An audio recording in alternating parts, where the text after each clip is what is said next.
अतराफ TV, हर बात सच के साथ।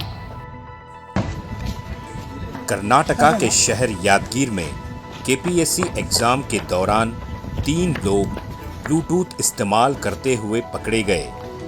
कर्नाटका के 17 एग्जाम सेंटर में केपीएससी एग्जाम मुनक्किद किया गया था।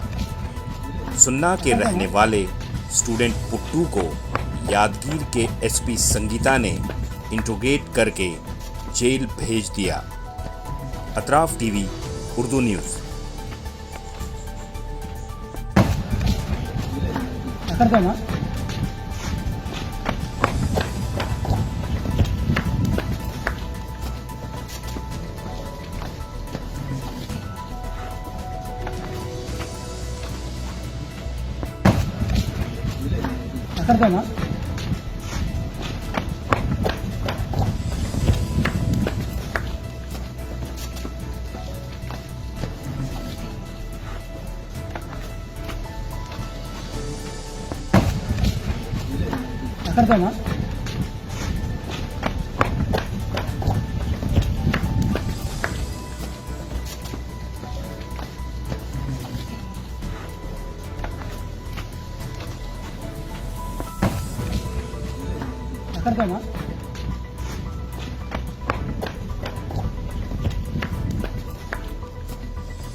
अतराफ टीवी, हर बात सच के साथ।